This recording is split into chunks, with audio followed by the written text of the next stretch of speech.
Yo, what's up guys, Boss here, and I'm back with a YouTube video, and I'm currently 17th in the world right now at 7415, and I'm using 2.9 Giant Cycle. I really enjoy this deck. I think it's the best Giant deck in the game right now, and what I wanted to do this video was show you guys some replays. It's been a really long time since I've done a video where I show you guys replays, talk through my thought process, why I did what I did, and I have some good ones for you guys. I have one versus kind of a mirror matchup. Only difference is he had Snowball instead of Zap.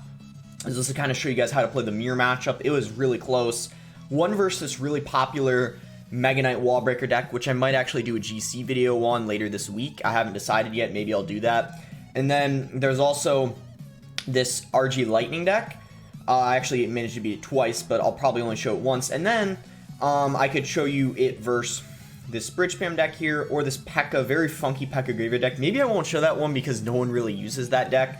But also, maybe I'll show this one, the one versus Morton, because that one was pretty close. And this deck is becoming pretty popular. There's a few people using it right now. But let's start off with the mirror matchup versus Samuel Basoto. And if you guys don't know who Samuel Basoto is, he's one of the best players in the game. He has a couple #1 finishes. So this was definitely a pretty clutch win. With this deck, the first thing I want to say is you always want to make the first move. You don't really want to leak much elixir. I mean, here I leaked like a tiny bit, but then you see I go for a Giant in the back because I was up a couple elixir after going in for skeletons on his miner. Unfortunately for him here, he didn't have a mini P.E.K.K.A cycle, and I did, so I was going to be able to take out his Giant like a little bit quicker, but he's just going to cycle back to mini P.E.K.K.A here anyways.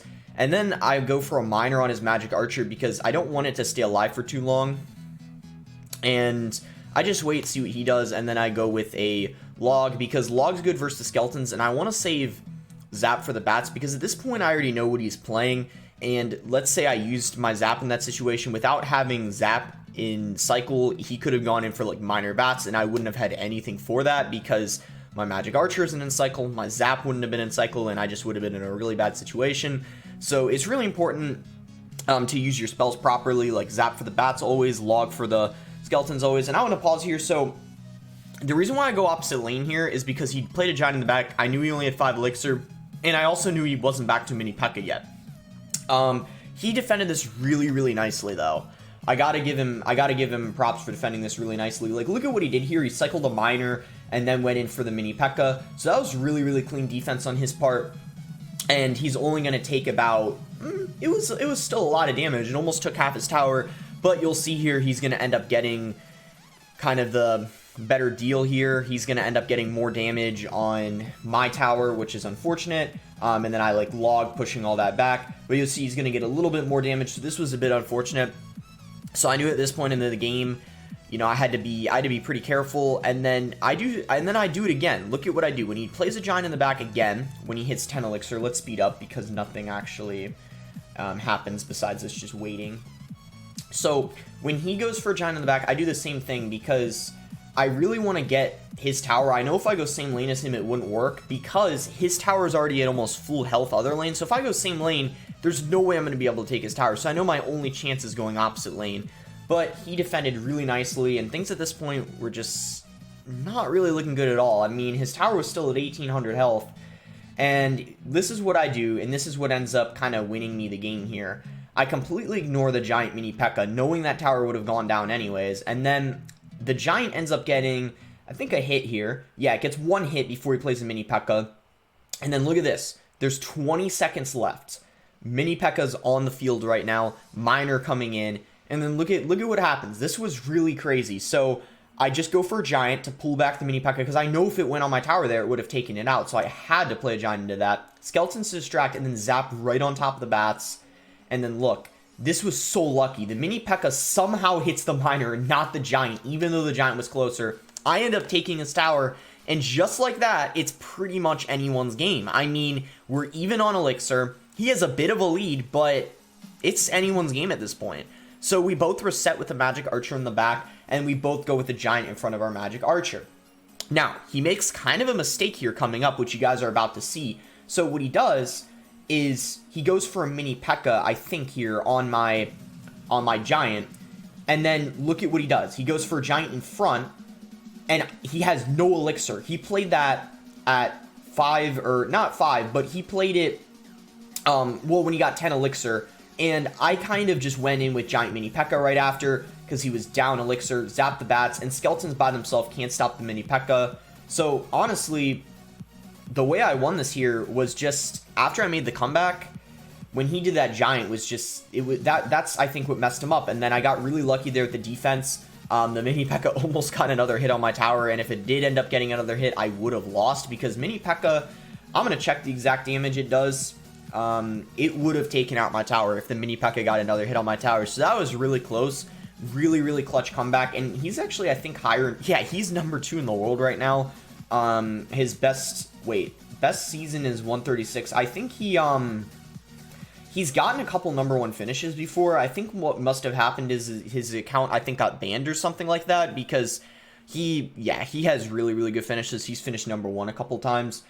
So let's go over this one next. This is a really, really popular deck. So let's speed up here a little bit, and then we'll go, yeah, he's saying good game. I'm not really sure why. Maybe I don't know. Some people in, like, the top 200 want to tie. I don't really like tying usually, so I just decided to place bats in the back, split my skeletons, because I always like making the starting move. I mean, he wasn't really doing anything, and I didn't really know at this point what he was using. So I just go ahead and cycle my log, because it's a pretty safe play, but unfortunately what happened is after I did that, he went for minor wall breakers here, and then I didn't have a log in cycle, so I just went for Mini P.E.K.K.A., but because I know he just spent 5 elixir, and the Mini P.E.K.K.A. didn't get damage at all, look at what I did. This was a very, very, I think, like, important play, because at this point I knew what he was playing when he went in for the minor wall breakers, and he was leaking at the beginning. That means he can't be using, it means he can't be using the wall breaker cycle deck. It means he has to be using the one with Mega Knight, or else he would have been leaking elixir. So I went aggressive here, and it works out really nicely, because Mega Knight can't fully counter Mini P.E.K.K.A. and Giant. And I even go for a Magic Archer here, but that was a really solid bar barrel, and it ended up distracting it. Skeletons, because I want to keep the Magic Archer alive just a bit longer, and then Mini P.E.K.K.A. just so solid on defense here, just being able to counter the Bandit, Mega Knight. Even after the Mega Knight jumped, Mini P.E.K.K.A. was able to take it all out. And once again, he just goes for minor wall breakers here. I'm ready for it this time. I play bats, and then I just log, pushing it back, and then I zap as well. I did have to spend a lot of elixir there. We're going to speed up, because I think he just plays a bar barrel. Yeah, he just goes for bar barrel, so I play skeletons on it, gaining me back 1 elixir, because I was down 1 elixir before that. I giant in the back, because that's going to block the Bandit. It's not going to be able to make it to the tower first.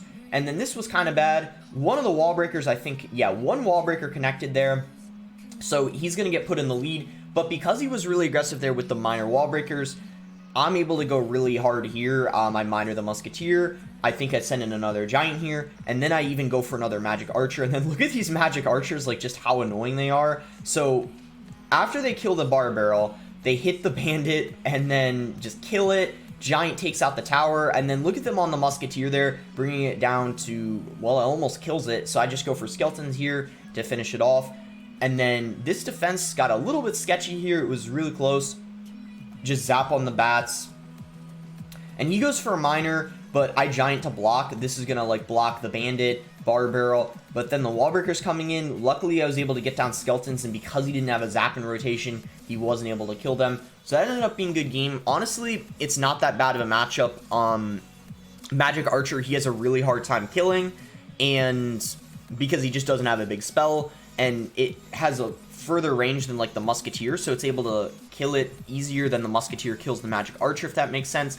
And now let's get into the RG Lightning replay. I'm only going to show one, because it's a relatively easy matchup, so I feel like there's no point in showing both. Both of the matches I won pretty easily. Because the reason why it's just so good is because the Mini P.E.K.K.A. is so hard for them to deal with, because they don't have something like skeletons or just like another way of taking it out. So I go with a minor on his tower here. And then when he has Mega Minion, I mean, I know that either has to be like Golem, Giant, or just, I mean, RG Lightning. I mean, not many people even use RG Lightning, but I mean, either way, like, Magic Archer in the back there is like a fine play, because I'm not really going to get punished for it at all. And then I'm going to protect my magic archer here, and then I'm going to send in a giant, because since he has, oh wait, sorry, I don't go for a giant there. I thought I was going to go for a giant in front of that, but I miner the furnace, and guys, this is a really important thing I wanna say.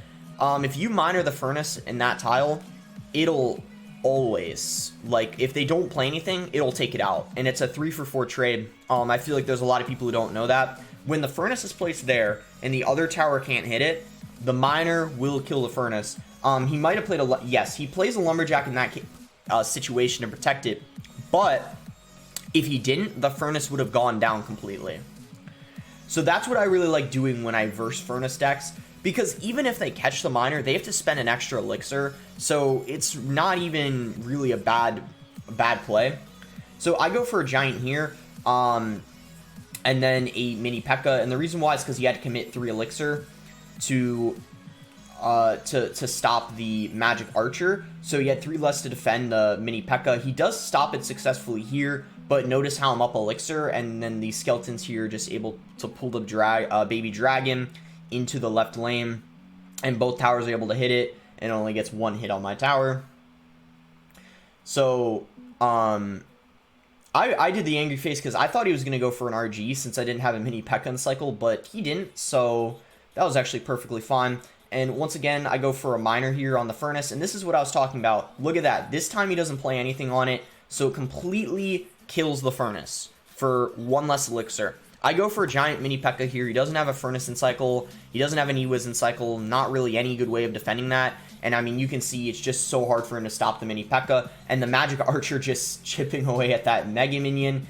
It's really annoying for him. I mean, there's nothing he can really do about it. That's why decks like this that are just fast cycle end up usually finishing well in ladder, because they beat the heavier decks, because they're not able to keep up with your cycle. They really just can't. And then mini P.E.K.K.A in this case, there's just really no way of him defending it.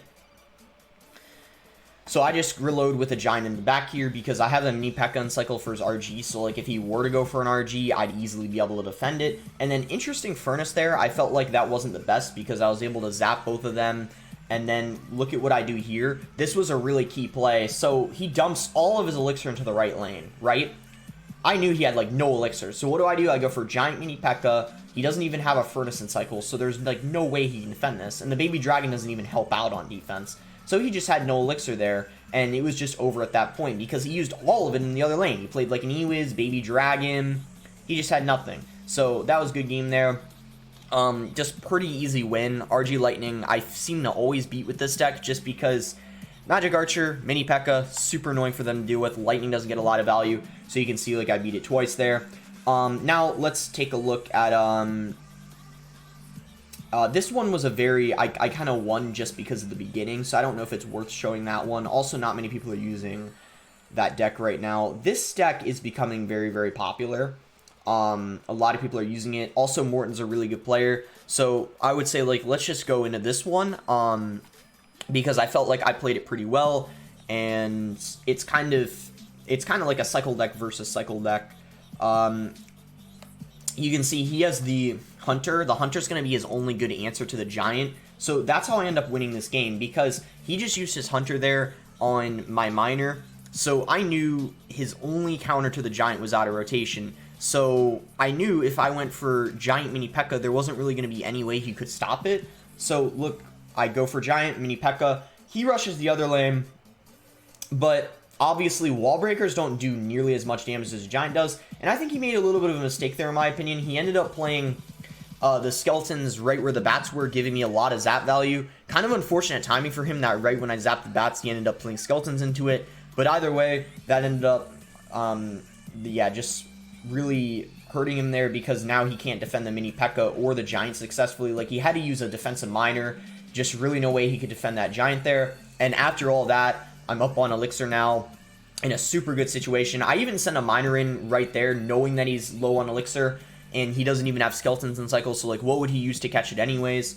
And he goes for a really smart push there, because he knew I didn't have anything in cycle for it.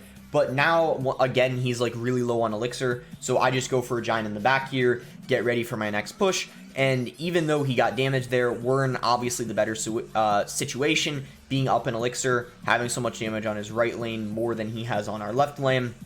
And you can see after the Giant, we're still basically at the same Elixir.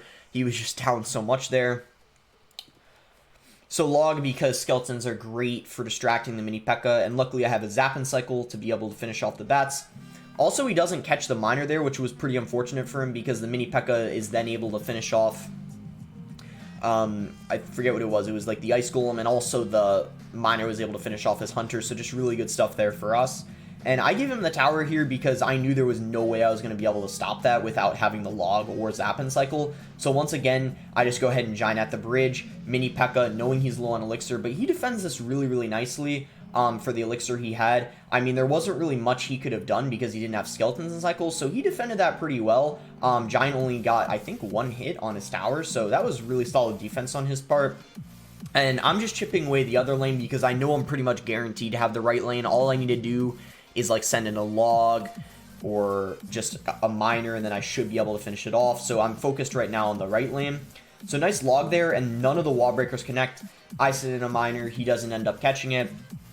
And at this point, I know that we can't really cycle magic archers in the right lane because we know he's just going to poison it and he's going to get good value. So I'm going to be cycling all my magic archers for the most part in the left lane. You never really want to give your opponent poison or fireball value when you know those are their spells, when you have the magic archer. And miner connects, gets some damage there, and see, I play another magic archer in the left lane. We're not playing it in the right. And then nice log there. None of the wall breakers connects. I actually think the rest of this game, there's no wall breakers that connect because I'm just being really smart with like how I use my bats, skeletons, and also log. And then also another key thing here is I'm switching up my miner placement every single time. That's the other thing you're going to notice. He's going to predict it being in the safe spot because that's where the miner gets the most damage, but I know that. That's why I'm not playing it there, and I'm switching it up every single time. Like you see here, I think I'm going to send in another miner, and I'm going to once again play it in a different spot, like I played in the front there. He goes for an ice golem, like expecting it to be in the safe spot, but once again, I'm switching up the placement. That's like another important thing to do. Like I see a lot of people who use miner just play the miner in the same spot every single time, make it like really predictable to be caught, but you can't really do that. And you see again, I played in the back, so just every single time switching it up, it's hard for him to predict. And now at this point, it's pretty much over. We could probably just go to 2x speed here because all I'm doing at this point is just cycling Giant because he didn't even have a hunter in cycle, and that's going to be a good game. So pretty nice win there versus Morton's, who's definitely one of the best players in the game, in my opinion, right now. So those were some good replays. I think maybe one more, and then we'll go with that. Let me see. Oh, I want to show you guys this one versus Sparky because I feel like Sparky, some people think is like a difficult matchup and don't really know how to play it. So let me show you guys how you want to approach Sparky. It definitely is a hard matchup, and you can see I almost ended up losing this here. Unfortunately, I go for a zap starting the game off because, as I said, I like making the first play, but as a result, we end up having to use our skeletons and log there. So you can see we're already so low on elixir compared to him. We take some damage, so that was not really a good start for us there. And at this point, I knew it was Sparky because no one really uses, I mean, Skeleton Army and Bats, so, like, I knew that's what it had to be. And he goes for Mini P.E.K.K.A in the back, so I go ahead and I think I play my own Mini P.E.K.K.A in the back. Yeah, you don't really want to Giant in the back versus Sparky. I mean, of course, it depends on the situation, but typically it's not the best idea. So what I do here is I go for Giant at the bridge opposite lane, knowing that his Mini P.E.K.K.A and Sparky was out of rotation. And then I send in Bats because I know it's going to be annoying for him, and what I'm doing here is I want him to commit as much elixir in the opposite lane so he can't support the Sparky. But then look at this here. This was super, super unfortunate. Look at my elixir right now. Just look at my elixir. I'm at 4 elixir. He has a Giant coming down and a minion horde, and then Sparky opposite lane. So what do? This was kind of crazy. At this point in the match, I was like, I lost here, didn't I? Like, what am I going to do? And then look at what happened. I go for skeletons on a Sparky, and then Mini P.E.K.K.A on the Giant. Sparky, I have to sacrifice a hit. I mean, this here is more important to defend. Zap that, and then I'm down on Elixir. I even called the good game. I was like, okay, I'm down on Elixir. He's even emoting here. He's probably thinking, I got this. You know, that was an awful situation for me. And then after all that, I'm down like 3 Elixir. Things were just not looking good at all. At this point, I was surprised that I even stopped that. So this might have been a little bit of a mistake on his part. I think he might have gotten a little bit too aggressive there with the mini P.E.K.K.A bats at the bridge that I was able to stop relatively easy. And then we have a magic archer up that he's not really going to be able to defend, because looking at his cycle, like, I mean, he couldn't have played a Scar me because I would have just logged it. Minion Horde would have been too expensive. So he goes for a Sparky in the back. And it's kind of annoying whenever they do that, because I can't really play stuff into the Sparky. I do go for mini P.E.K.K.A, I'm kind of forced to. And then I go for a Giant to block because I need to save the mini P.E.K.K.A so it's able to kill his. And then I go for Skeletons, Magic Archer. The Magic Archer is the one I feel like saving grace in this match, because he's not able to kill it with his spells. Like, if he had Fireball, I feel like this would be even worse of a matchup. But then look at that, he goes for Sparky again, opposite lane. That Skarmy might have been a bit of an overcommitment. But here's the problem. I can't go for Giant Mini P.E.K.K.A opposite lane with him having the Minion Horde, because when he plays the Minion Horde, by the time the Magic Archer gets down, the Giant's already almost dead. So, interesting Giant opposite lane there. I don't know why he did that. I go for a Giant to kite the mini P.E.K.K.A. His Giant will end up getting a couple hits on my tower, but I do successfully stop it for the most part. And I mean, still, things are just not looking good for us. I'm down on Elixir. He goes for another Sparky in the back. But look at this here. I think it was here that this was the game-winning move. I went for a Magic Archer at the bridge, and then look at what he does. He makes kind of a bit of a mistake here with his Minion Horde. I don't know if he meant to drop something else, but look at what he did. I go for a Giant, and then look. I think he expected the Magic Archer to target the Giant, but look at what happens. This is what ended up costing him the game. Magic Archer targets the Minion Horde because it was locked on that one bat, and he played the Minion Horde before the bat died and locked on the Giant. The Magic Archer locked on the Giant. So that was really, really unlucky for him. And as a result of that, Minion Horde starts going down, and he's forced to play a mini P.E.K.K.A on the Giant. And then I'm easily able to stop this Sparky. Look at where I play my Skeletons. This is really important too. If you're versing a good Sparky player, they're going to end up predicting your Skeletons with their Zap. So this is where I play my Zap, because I know there's no way he would predict the Skeletons to be here. And this was just in case he decided to go for Prediction Zap, which he definitely might have. So I played my Skeletons all the way over there. That way, there was no way he would have predicted them, because let's say I surrounded a Sparky. I mean, obviously, that's the best play to do typically versus Sparky, but if he went for Prediction Zap, it would have connected to my tower, and I would have lost. So I played it safe there, and then ended up working out fine for me. I Miner. Doesn't have anything in cycle, and that's going to be a game. I end up making a really, really solid comeback versus a pretty difficult matchup, I would say. But the thing is earlier, I think I beat more Sparky decks. Like, I beat this guy here and this guy. These are obviously a little bit like different matchups. I feel like this one isn't as bad because he doesn't have Minion Horde, and this one isn't as bad because Miner gets like good value versus the Elixir Collector, and also Rage is just a pretty bad card in my opinion. But yeah, it's overall, I think, a pretty difficult matchup. Oh wow, I moved up to 15th, so I'm actually 15th right now. Because I think when I started recording, I was 17th, so I just moved up 2 places by not playing. Anyways, let me know if you guys enjoy these videos where I commentate and go over replays. I didn't want to play live matches because I'm really high up, and it's really stressful to play like high up in the top 15 like live matches, because one, there's like a high chance I could get sniped if I'm playing like games repeatedly like right after one game I play another. People like might snipe, try to find me. That's like what a lot of people do. If you guys don't know what sniping is, it means you're like trying to find someone in the top who you counter, and you like queue the same time they are. So that's why it's pretty risky. But I feel like I can give you guys some good tips and insight of the replays, because I feel like it's still like a great way to improve, even more than live matches in my opinion. That's what I really recommend you guys. When you like lose a match, watch the replays, see what you could have done differently. That's what I've been starting to do recently. It's just a really good way that you can get better, because I feel like almost every single match you lose, there's something you could have done differently, something very, very small you might not realize, or maybe you could like look and see like maybe in a situation you didn't realize you were up Elixir. This, like, watching replays is a good way to help you learn how to like count Elixir, keep track of cycle, because then when you're seeing the replay, you can realize, oh, they had that card in cycle, I didn't know that at the time. So it's very helpful. That's my advice to you guys. But anyways, make sure to like the video if you guys enjoyed it, subscribe if you're not subscribed already, and let me know below in the comments if you guys would enjoy more videos like this. I don't do them very often, probably only once a month, but thanks again. Until next time, guys.